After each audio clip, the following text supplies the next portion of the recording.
La psychologie est née un jour de décembre 1879, écrit l'historien américain de la psychologie Morton Hunt dans The Story of Psychology en 1993. Avant de plonger dans l'histoire de la psychologie, permettez-moi de commencer par une définition claire du terme psychologie. Qu'est-ce que la psychologie? L'utilisation du terme psychologie remonte à l'Allemagne du XVIe siècle, où il a été utilisé pour la première fois pour décrire l'étude scientifique de l'esprit humain. Le terme psychologie est dérivé de deux mots grecs, psyché et logos. Le mot psyché désigne l'âme ou l'esprit, tandis que logos fait référence au discours ou à la parole. Ces deux racines ont été combinées pour former le mot psychologie, tel que nous le connaissons aujourd'hui. En somme, la psychologie est la science qui s'intéresse à l'étude du comportement et des processus mentaux.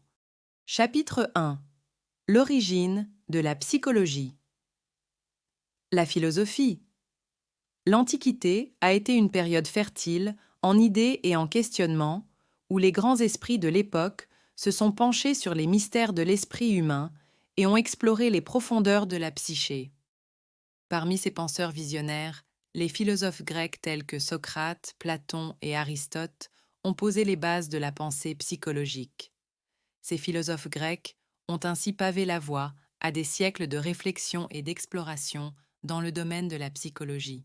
Leurs idées novatrices ont posé les fondements de la pensée psychologique moderne, en encourageant l'introspection, en explorant les processus mentaux et en cherchant à comprendre la nature de l'âme humaine. Chapitre 2. La naissance de la psychologie. Wilhelm Wundt. Wilhelm Wundt est né le 16 août 1832 en Allemagne et il est décédé le 31 août 1920. Il a consacré sa vie à l'étude de l'esprit humain et a jeté les bases de la psychologie en tant que science expérimentale. Wundt est souvent considéré comme le père de la psychologie en raison de ses contributions majeures à la discipline.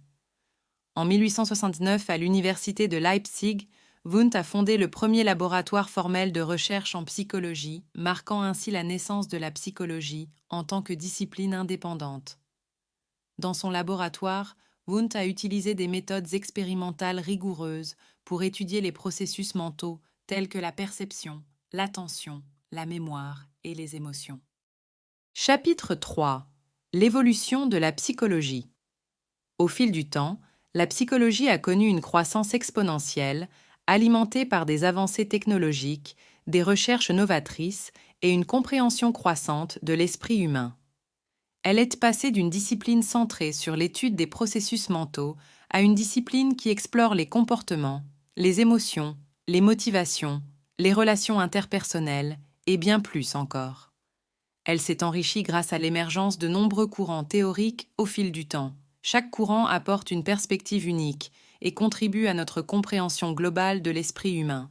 L'importance de la psychologie dans nos vies ne peut être sous-estimée.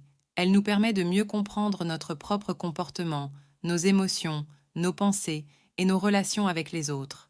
Elle nous aide à développer des stratégies pour faire face au stress, à gérer nos émotions, à améliorer nos relations interpersonnelles et à favoriser notre bien-être. De plus, elle nous aide à mieux comprendre les différences individuelles et à promouvoir l'inclusion et la diversité.